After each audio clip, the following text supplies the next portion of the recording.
Look, it's my boy Durin. But before we get into it, we've got some housekeeping to do though.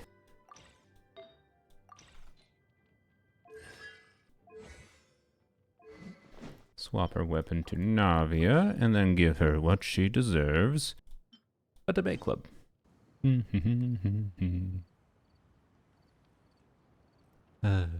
Good riddance.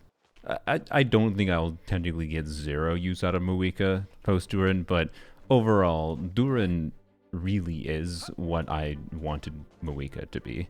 And, oh boy, I don't even know where to begin with this dude. He is so extremely versatile. I'm sorry, ignore the wings, by the way. They're just a funny joke because I'm using a terribly ugly weapon on him. Immediately distracted. Oh dear.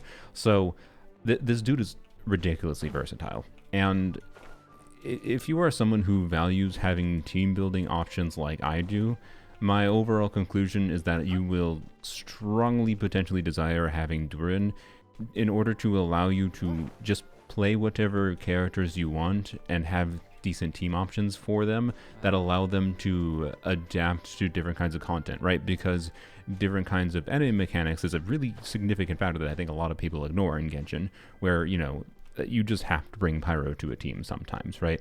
And Durin has a lot of use cases where, like, you would not expect he would be like, oh, you should use Durin for this character, right? And this is not me saying you should pull Durin specifically for these characters that I'm going to get into, but it is a consideration, and it's worth, you know, knowing that he can be someone that is a solution to a problem. Like, this is going to sound aside. If you wanted, like, to use Nefer against an enemy that has, like, either a heavy pyro incentivization or a pyro check, yes, I will show you Nefer with Durin in this video, and it's going to work better than you expect. Now, real quick, though, before we get into the things with Durin, I know comparison is the thief of joy and all that, so I'm not going to get too focused on it, but the reason I titled this video this way is, like, at the beginning of this year, I pulled C1 Mavuika because, in case you're not aware, Mavuika can't burst every rotation because of her weird energy mechanic unless you have another Natlan character in the party. And so I pulled C1 so that she could burst every rotation because I wanted to use her as a support, right? Like, what I was looking forward to, and this is with, like, her passive that gives damage bonus right after you burst. And that's what I was thinking I was going to originally do. I was going to just use her as a, you know, alternative to Xilonen because there was so few options for off-field pyro, right? Like now that we have Durin, Pyro Traveler, Mavuika included, we have many more options now. But Mavuika's balance ended up being that for supportive utility, because of, like, how much damage her Q does, I really didn't like how she changed the dynamic of, like, gameplay optimization with team building in a way that just didn't feel satisfying, right? Like, if you wanted to play Mavuika with, say, Ganyu melt, or this would apply to, like, Risley melt too, the optimal setups like involved sacrificing some Bennett uptime for your Ganyu or your Risley in order to, you know, provide that Bennett buff to Mavuika and, like, use the cryo application from Ganyu or Risley to get a melt on Mavuika's Q. That is super unsatisfying to me, right? I don't want the gameplay to, you know, sacrifice the on-fielder that I want to play in favor of doing 1 quadrillion damage on a Q activation from a quote-unquote support. Like, Mavuika's balance just didn't feel it for off-field utility. And I'm aware, like, we can just be like, yes, Mavuika was intended to be a main DPS first and foremost.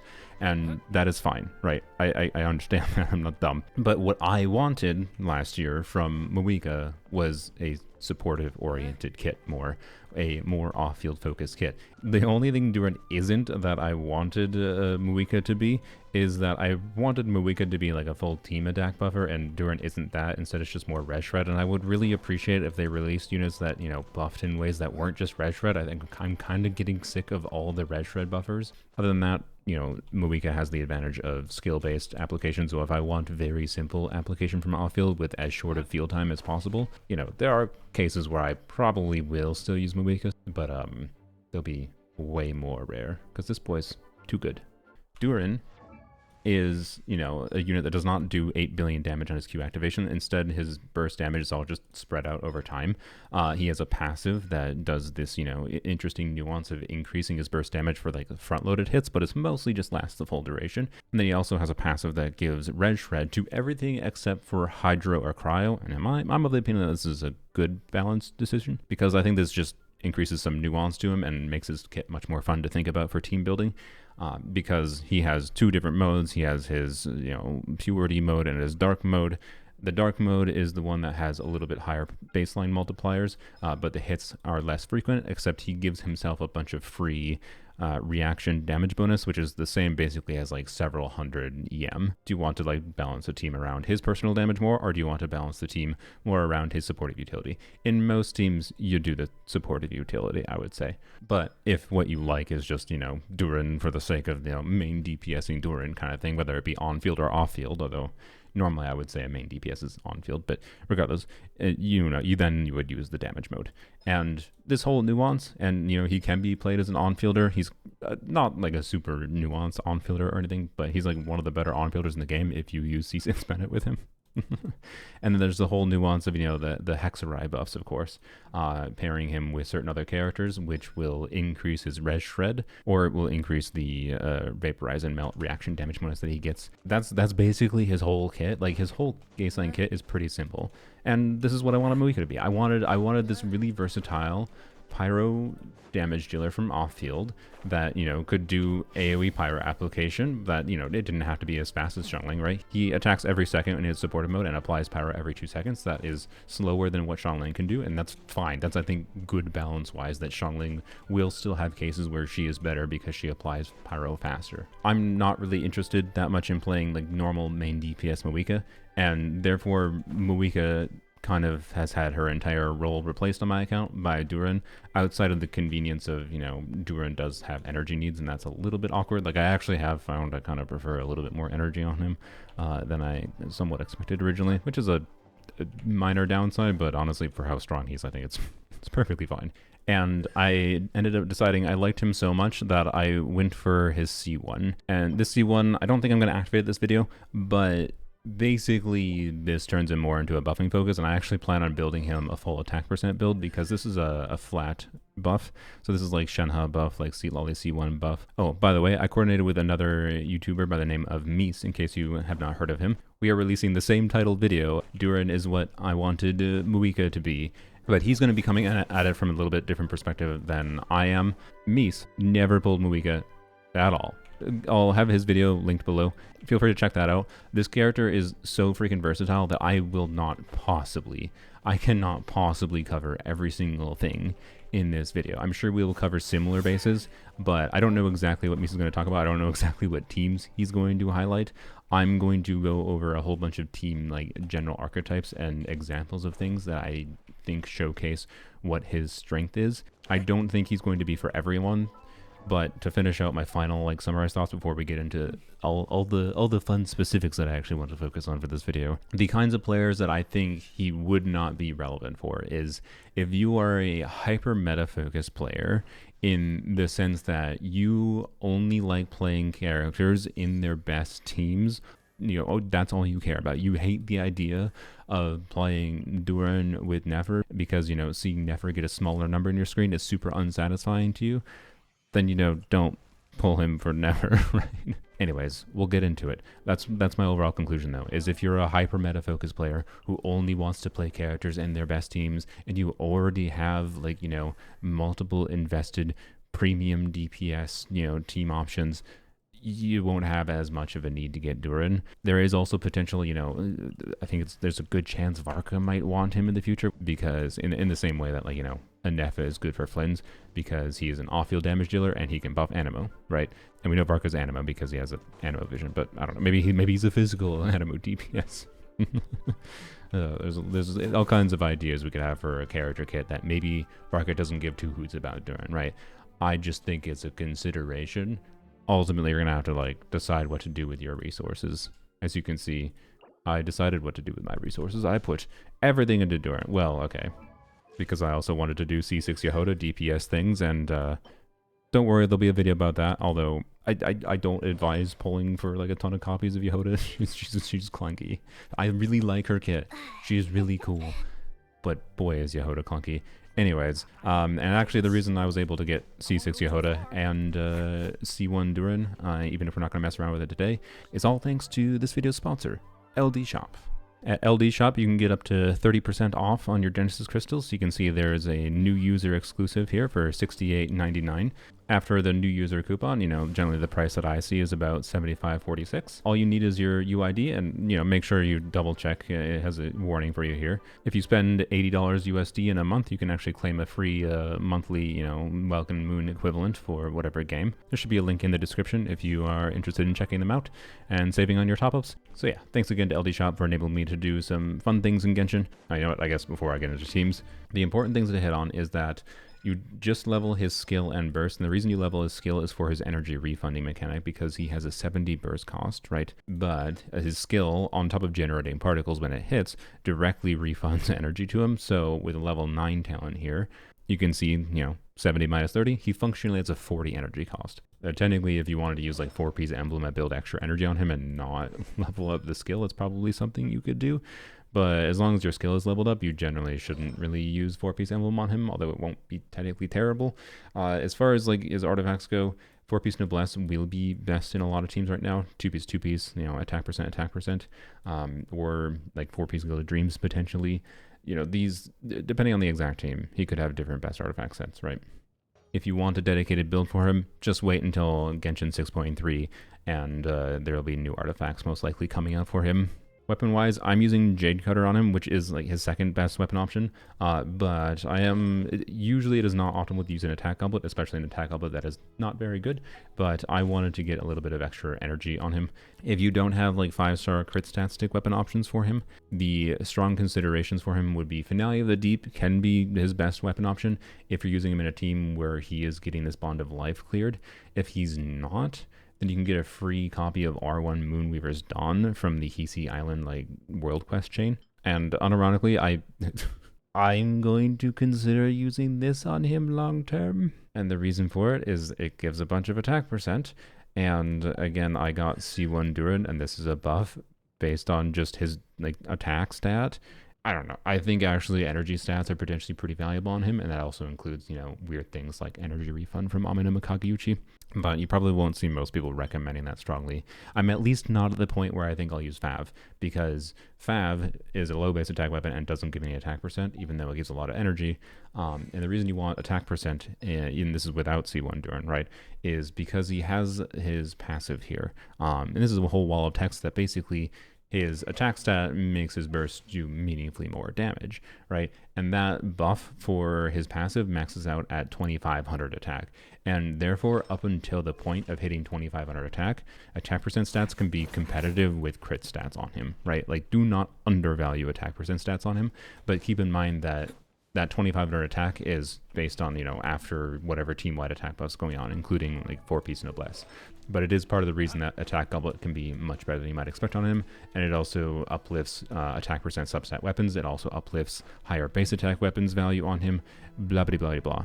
Attack is very good for this boy up to a limit, but attack is not bad after 2500 attack, right? This is not a circumstance of, oh, don't build any attack past 2500, right? Attack is still always going to increase his damage, right? Don't get it conflated. And also, you do not have to hit 2500 attack either, right? Just keep in mind that attack stats and higher base attack, whatever, has more value up until he has 2500 attack in whatever team you're using after buffs are going and whatever. As far as his gameplay, in most teams, I think you will just end up using a supportive mode, and then his gameplay is you press E, and then you press E again, and then you press his Q, right? So you do E, and then as long as there's an enemy nearby, he gets his energy refund when you do his second E. You can do Q and then E after Q in order to min-max some energy utility, particularly because of the fact that he has a 12-second cooldown on his skill with a 20-second uptime on his 18-second cooldown burst. So that is one of the main things you can do if a team is flexible to be swapped out in the middle of a rotation, right? So it's going to depend on the onfield they're using. It's an interesting thing to min-max around, right? Is his energy refund. But yeah, most of the time you EE and then you Q. Sometimes you will Q and then E instead. And to go into the dark mode is very simple. Instead of doing EE, you instead do E and then normal attack after. And he does these big slashes forward, and you can actually use that if you need to get a little bit of range for whatever reason on triggering some kind of effect, including his particle gen. I've actually used that a couple times when the enemy is running away from you.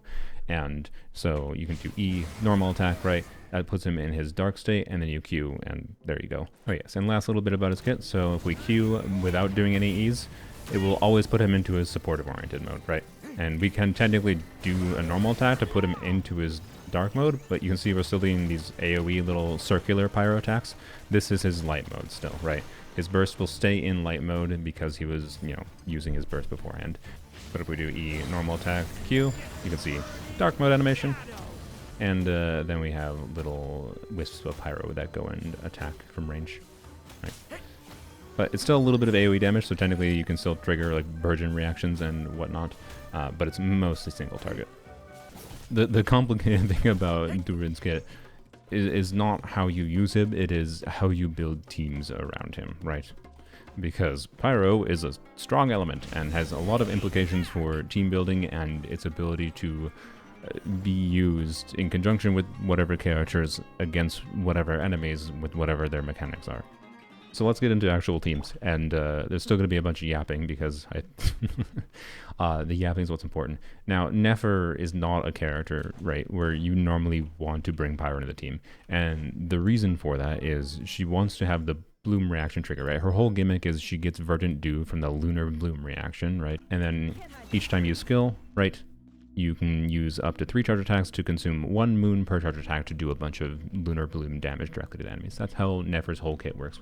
But the reason you don't want to bring Pyro with her is because Pyro is going to cause the burning aura when you're applying Dendro to enemies, and that is generally speaking going to mess up your ability to get the Lunar Bloom reaction triggered consistently.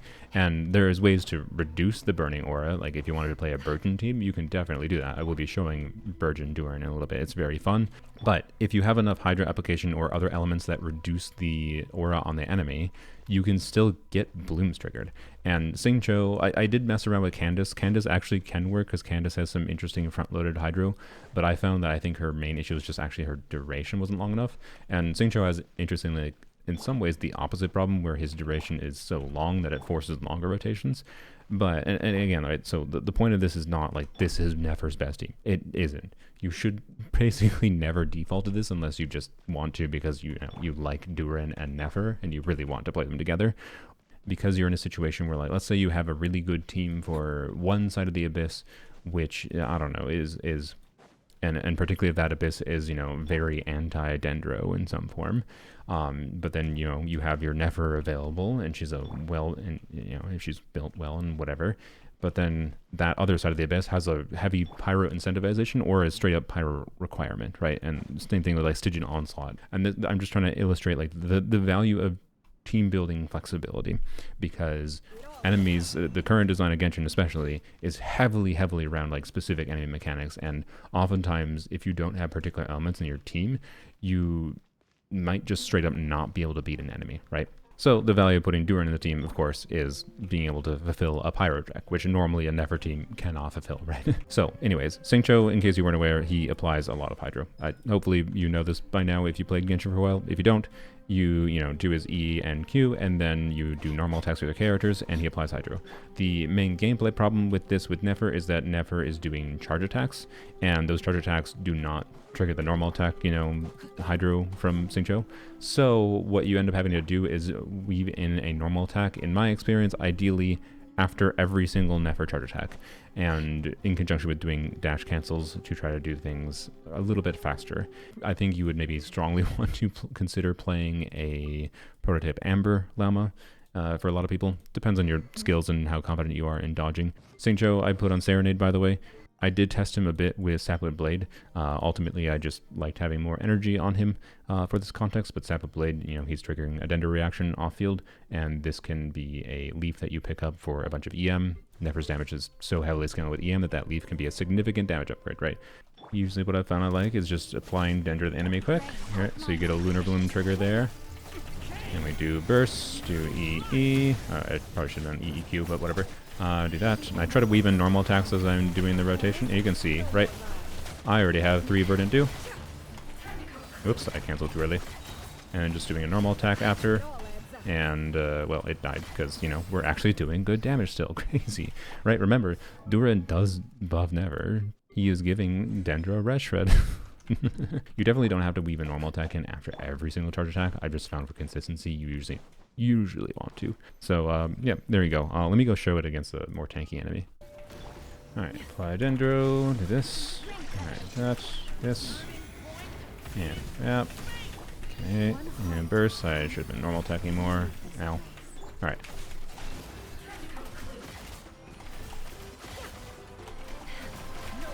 And do that, do that. So you can see we're pretty consistently, right? We're triggering Luna Blooms. This, yeah. So this little delay happens sometimes. Honestly, delays happen in normal Never gameplay anyways, right? And now we can rinse and repeat, right? And that's fine. Do that. Okay. And again, just weaving in some normal attacks at certain points is important through the rotation. And again, I don't find this causes much an issue. This thing has Dendro resistance now, of course, so I don't find this causing much of an issue because you're already doing longer rotations with the Xingqiu's Hydro anyways, right? This team works really well. Like, I am very happy with how this team performs, and I'm very happy that Durin exists now to give Nefer a team option that allows her to adapt to more content, right? This is going to allow her to like having the combination now of Hydro, Pyro, and Dendro together is now much more potent of a combo for shield breaking, for different gimmicks. Like, we've had all kinds of gimmicks lately, where we're just having a bunch of like ticks of rapid hits. Like, for example, the Hera, right? You can charge up its mechanic faster, and you don't. Well, the Hera, you're doing a Lunar Bloom damage in this team, but like, I very much expect I will end up using this team in even Stygian Onslaught, right? This also is probably a Nefer team that I think would feel much better in Overworld. When I use a normal Nefer team, it doesn't have ways of doing non-Dendro damage, and if you like go explore around Nod Cry, you probably run into like the Dendro resistant or immune enemies, and it's like, wow, great, my team does 99% Dendro damage. I cannot beat this enemy without taking 10 years of doing like physical damage with one of your characters, or just running away and swapping out to like a different character that is non-optimal. This is non-optimal, but still very, very functional. And another character that I think is kind of similar to Nefer in that, you know, normally people only conceive of playing her in like a specific way, which is with Hydro and Cryo teammates entirely on the team. Like Skirk, I think something a lot of people forget is she has pretty good multipliers at a baseline. Like, she goes from like in her premium team being an extremely strong character to just being, in my opinion, a normal balanced character. Like, still kind of better than, I'm sorry to this, I don't hate Wriothesley, but I think Skirk without doing full Hydro Cryo was kind of just better than Wriothesley. So anyways, the main thing you do need her to work is her actual like damage uptime duration. We are doing like her normal attacks requires some amount of non-melt reactions being triggered. So if we're playing Durin with Skirk, right, we just have to have other elements in the team. We just have to generate void rifts so that we can extend her, you know, skill duration. And the team I have for you is one I have tested and I really, really like. And this is also the first Burgeon Durin team we're going to play. So yeah, we're doing the same team technically, which is funny, except we placed Nefer with Skirk, and yep. But now, of course, we have the actual, you know, reaction going. Generally speaking, when you're doing Bloom teams in general, you oftentimes want as much Hydro as possible. So, you know, that's why Xingqiu's here. And then Llama's just, you know, the new Bloom unit. You should be able to use Nahida here without a problem. And by the way, just bringing a cryo unit in general to a Burgeon team is one of the main ways you can make Burgeon work properly. Again, it's the whole thing when you're doing Dendro and Pyro together, you have the burning aura. If you want to be able to actually create the Bloom reaction, you need to get rid of that burning aura in some form. And a lot of people would just do that by like bringing a second Hydro, but you can also do it with a cryo, and I find a cryo makes it a lot more fun. I have an EM timepiece on her because I think it's funny to use this ridiculously cracked piece that I got from the domain. Okay, I'm starting with no energy on Skirk, so that's fine. Let's see, let's do Xingqiu first. Okay, good, we got Fab. Yep. Okay. And go to town. Now, what I have noticed in this team is that, right, you can see we're almost low, but we trigger freezes, generally speaking, right when we get pretty low. And she doesn't get like full duration, but like you oh, I love how this team works this well. Oh, I forgot we're supposed to hold E and not in this team because we're not playing Never. But anyways, like, yeah, you can see like it actually just kind of works. And you get pretty consistent Burgeons. The only thing you have to do is, right, oh, I actually did a little bit late there. You have to be pretty aggressive with doing Skirk's charge attacks at certain times in order to keep her her energy up for keeping her skill state longer. I keep on forgetting to whatever. And that, I think, is actually just a fun nuance of the team, is absorbing her things at the right time. Yeah, obviously Skirk is not, doing 99% of the team DPS here, but the overall team DPS is still very competent.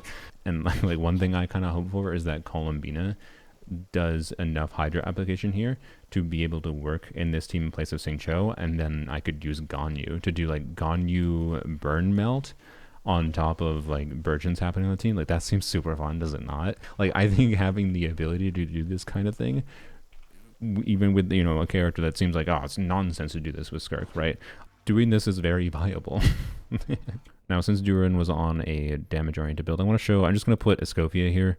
You could do, like, Escofia does a little bit of damage, right? And she can get some melts, so I think she is a good option. And we're using Escofia because I think she's a very good comfort option for being a healer. But it's definitely worth mentioning that you could use, other cryo options here. Actually, Chongyun would be kind of fun to mess around with, to be honest, because, cryo infusion and cooldown reduction for the characters on the team might actually be really good. I don't know. I'm going to put him on a full EM Gilded Dreams build because I want to show you that, like, full pure Burgeon, like, the same way you build a character for Hyperbloom, right? Just stack as much EM as possible.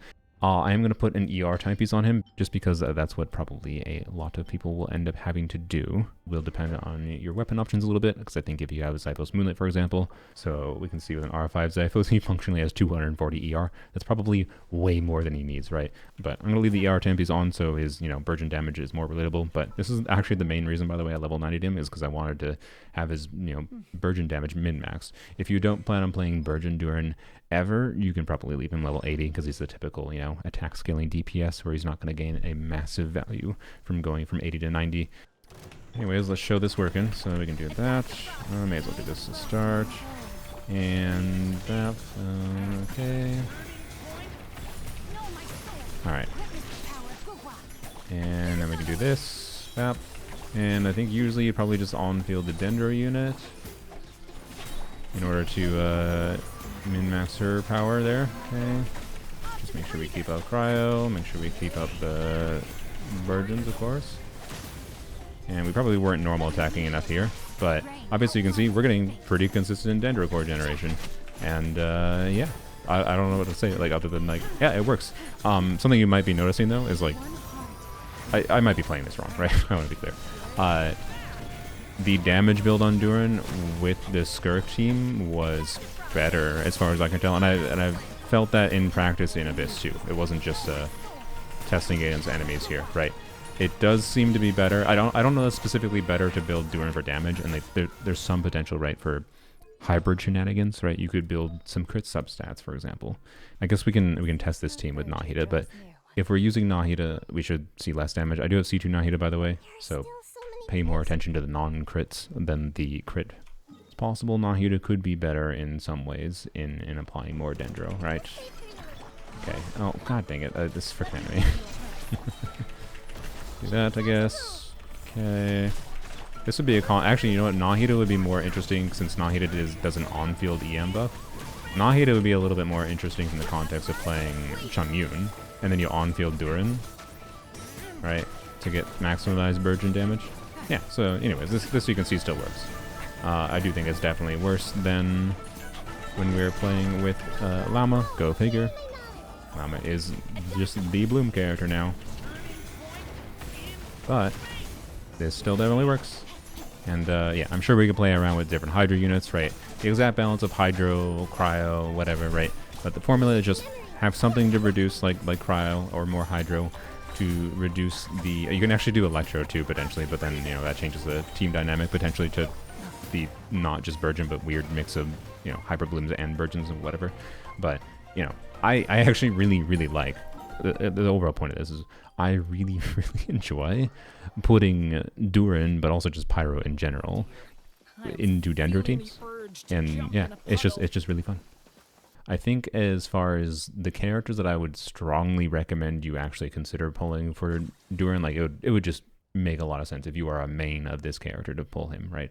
I think Kanich would make sense, especially if you have Kanich and Emily together, because Kanich, Emily, Durin, and then, in my opinion, probably Eon-san most of the time, is going to be the most satisfying Kanich team. And frees you from circle impact baloney and, you know, extra res shred for increasing Emily's damage and Kanich's damage on top of the Durin damage that he does. Like I feel like that's just a match made in heaven. Now, Varessa for her overload teams has Mavuika, but if there's a good chance you're, you know, not like me, and you probably have Mavuika to play on-field DPS Mavuika, and therefore if you have Mavuika and Varessa, I think a lot of people might have the issue of, you know, not being able to have, you know, you have to use like Pyro Traveler instead of Mavuika for a Varessa overload team or something, or Xilonen. And now Durin is definitely a lot better than that. I think Durin is better than Mavuika, if I understand correctly, but not like insanely so, depending on how well you can utilize Mavuika, because you can technically do a little bit of field time on Mavuika with Mavuika and Varessa together in a Shevers overload team. And we're going to talk about more Durin, like Durin plus Fischl's buff has some implications for Shevers team building. That is worth discussing as well. But anyways, Varessa I don't think it's like a you need, but a strong consideration, right? Kanich, I think, is an extremely strong consideration. I think Clorinde is an extremely strong consideration. Clorinde really just appreciates, similar for Overload, but also just Clorinde I will show. I don't feel like I need to show Clorinde Overload, but, you know what, actually, I'm fine with showing this, because I don't think I need to show a Kanich team, whatever. But you might not have seen a team like this, and this actually is also going to be a little bit of a sad showing here in regards to Xilonen, because maybe we do need to talk a little bit about how in some ways Durin with the Hexarite, in case you haven't noticed, right, we haven't done anything with double Hexarite. I probably should have mentioned that earlier. You do not need to be able to utilize this character. I've seen this going around a little bit, which you do not need to do double Hexarite with him. You don't. You really, really don't.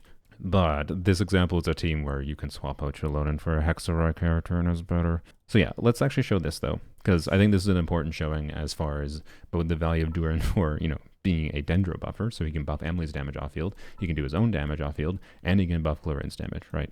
And I'm going to use Xilonen here because Xilonen's main value over the character that I mentioned that is technically better for damage is that Xilonen is a healer, which particularly for Overworld, and especially because like Xilonen is really, really nice for Overworld for like movement and especially climbing, right? I think this is a very compelling team that most people would prefer over the alternative character. But all right, what other characters is there like you just really, really might want Durin for them? I think Chaska. I think if you're Chaska main, you would really, really desire him. I think if you're maining any kind of Anemo DPS, you should strongly consider Durin. Not that you need to have him, but like, well, Venti, especially with Venti's buffs. I can tell you at a baseline as, you know, a Lanyan main, Durin at C0 is a very, very compelling unit and is the best alternative to Farina. If I had Farina C0, I'm pretty sure Durin C0 is just better than Farina C0.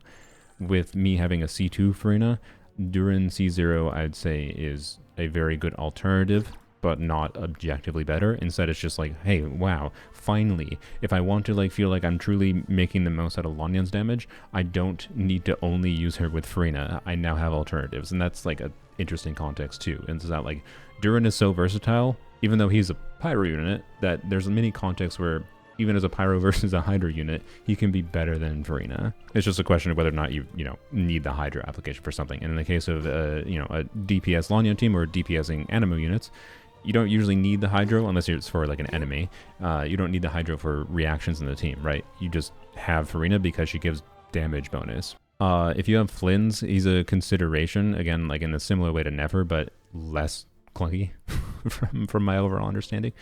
For Arlecchino, Durin for overload teams is compelling, but definitely not a need to have. I think Navia, again, Geo buffer is very compelling, but not a 100% need to have. And the overall story here, I think, if not obvious, right? I think if you're main DPSing Mona, especially with Mona buffs, you very much want Durin, most likely. I think it's one of its intended best in slot cases, right? There is not a ton of specific cases where it's like, you need Durin because he is like a massive upgrade for these characters. There's a lot of characters he's very worth considering for team options, but that's not a need. And then it's good that he's not a need, right? Because if you're saving for future characters, I don't think you have to feel super pressured to get him.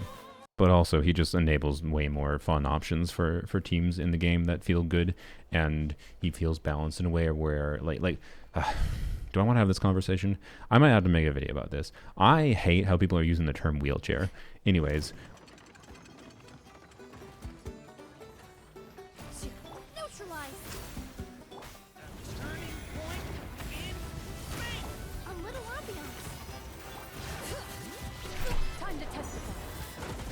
Okay.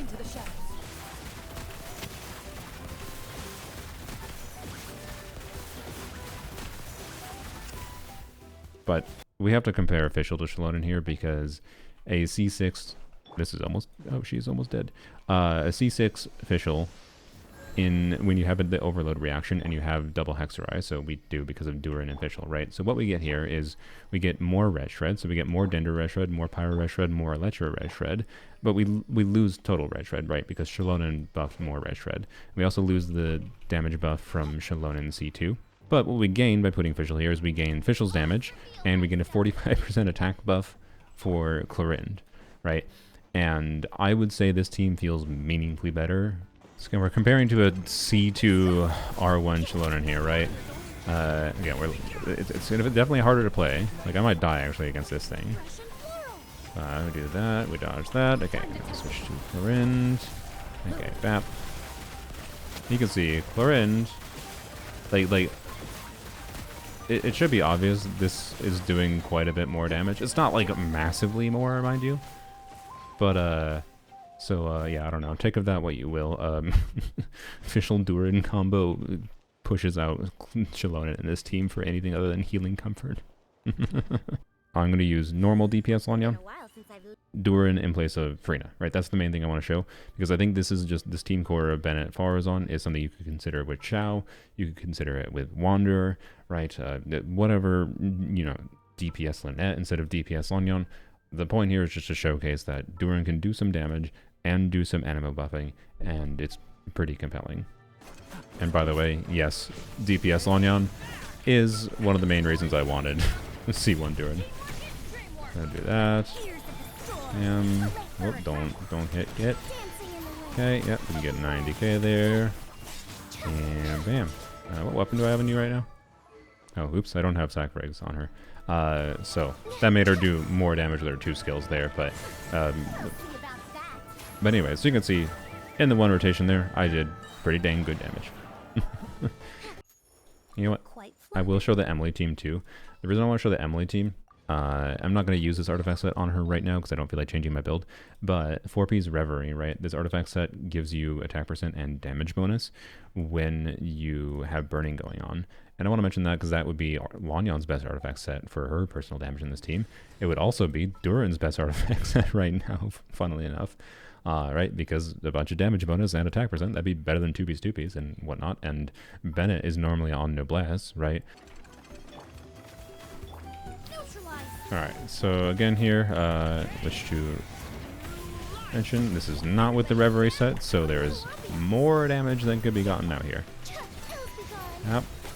So yeah, we get quite a bit less Lanyan damage, but I can get more damage when I tested Lanyan on the other set. And either way, though, it's still a pretty compelling amount of damage. Yeah, I do want to show Navia with Durin. Ultimately, I just think Durin being able to buff Geo, even if, you know, Durin isn't going to be the best option always, is a compelling thing to be aware of, right? For sure. Okay. This, I didn't actually have to do that, but that's fine. Alright, that.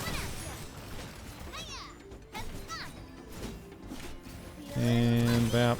You can see we're doing pretty dang good Navia damage. This is again, you know, C2 Xilonen, whatever, so hopefully, no, I don't know. So maybe C2 Xilonen is better than Albedo here. I'm not confident, but, you know, Durin is a definite consideration for Navia. But as far as Geo DPSing goes, all I can say is, you know, there might be more significant things coming next patch for Geo than Durin is, but it's hard to draw a strict line in that. There might be more impactful things for specifically Geo soon, TM. Maybe. Last thing to get into before we get into DPS Durin. You know, melt DPS in general, so I'm going to use Ganyu melt. Okay, so let's Emily E first, and we can Durin. Okay, make sure we do that, and we can do this. Oh, we should have had Ganyu burst going at the same time. Yep. Alright. Nice, 80 case. Oh, did we lose aura for a second? Interesting. Oh, it's probably because I need to start new rotation at that point.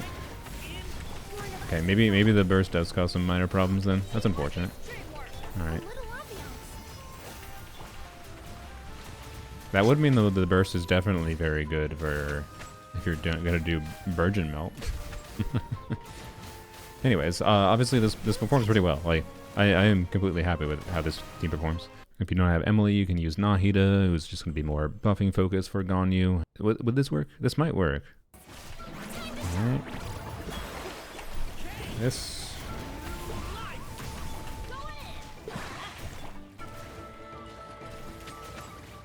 Okay, now we have Cryo. Okay, no, it doesn't quite work. We're just doing freeze. Well, oh wait, no. We did get some out. Okay, this one's funny. I think this one is a team where you're keeping up either Cryo Aura or Hydro Aura enough that you do a damage Durin mode, I guess? So, as far as doing damage mode in Durin goes, right? You can do on-field or off-field. And this would be obviously an example of, I think, you do in off-field damage mode Durin. So, we'll do Farina, please, okay. Alright, and E, normal attack, go to damage mode, do this. Alright, that. And bam, bam. So, Ganyu's in the wrong build, by the way, for this, because she's on a melt build. Oh, don't get me. Ganyu's in the wrong build, but that's fine. And you can see we're getting, with an attack goblet, we're getting, what are we? Oh, he just got resistance. What a butthole. I think we're getting pretty good damage. I don't know. I could not pay attention, but we were doing more damage than we were before, right? Even with me not doing very good with my cryo application. I just did EE by accident there. This modality in his kit, right, where you can do damage mode and get more damage on him in favor versus like trying to purposely get more damage on your on-fielder. I don't think many people in this kind of team context are going to do that very often, right? But it is something you can do, and I really appreciate that. I think Mona is technically best here because she enables the Hexerai resonance. Okay, do this. Do this. Okay. That. 1, 2, 3, 4, that. Probably shouldn't be doing this order, right? But I don't know. Alright, and then we sit AFK. Oh wait, what am I doing? That's not AFK. 265k? Yep.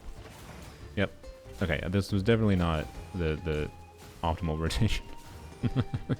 Yeah, you can see random 200k damage numbers with a definitely non-optimal setup, I believe. We'll use Farina here, so no Hexerai buff. Okay.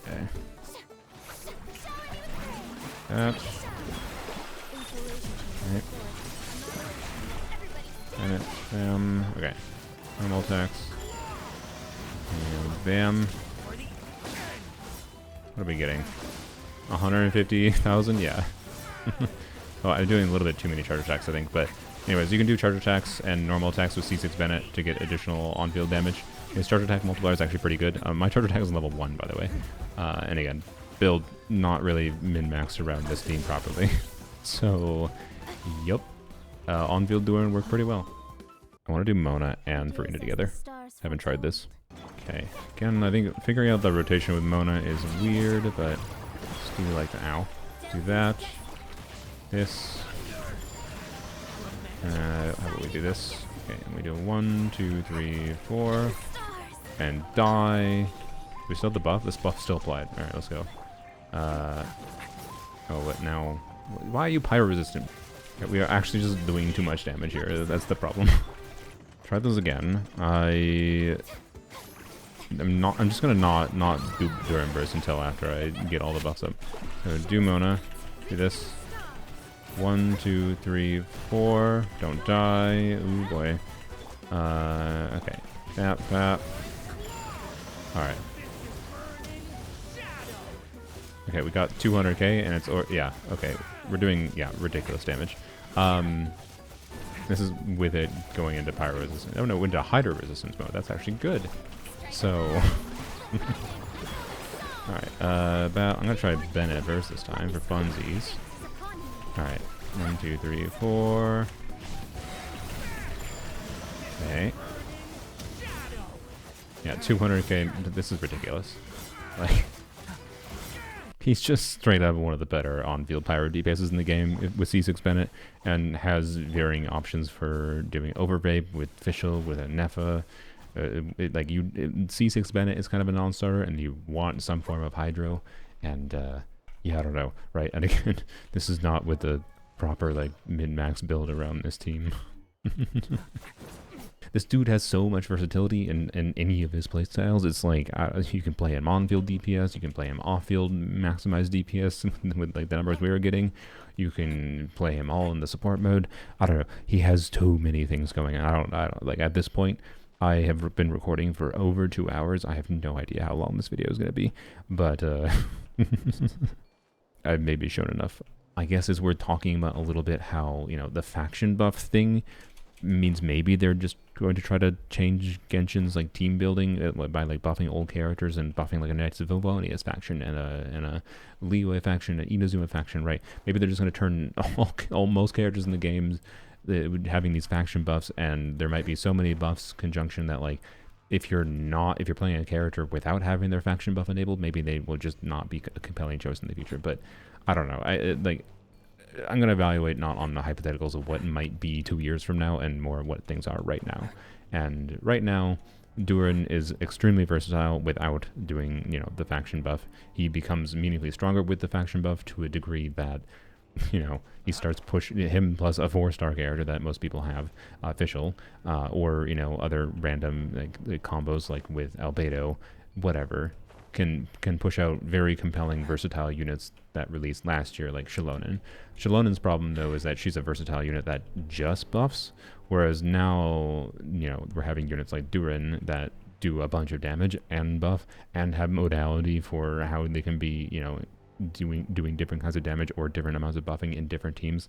Like, I can't fathom Durin being bad next year, but it's possible that, you know, Columbina's release makes power creeps the DPS ceiling in a way that makes all future Abyss cycles so much harder and all Stygian onslaughts so much harder that many of the teams that feel really strong with Durin right now just won't be strong enough for future endgame. Whereas right now I know he is very much strong enough for endgame.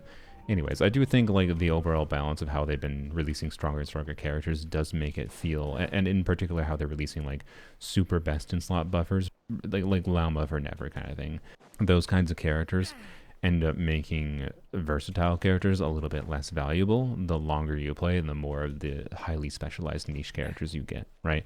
But also having the versatile characters gives you oftentimes less need to have the hyper specialized buffers. But if they keep making character kits like with, you know, Ascendant Gleam with Nod Cry kits where you need to have double Nod Cry, right? Durin is not a Nod Cry character, so he doesn't fulfill the Nod Cry requirement for, you know, Nefer or Flynn's, and that's a potential problem in the future too. So anyways, I don't know how the future of Genshin is going to go, but right now I am liking Durin a lot and enough that I found it worthwhile to, you know, spend money on him because I will enjoy him more.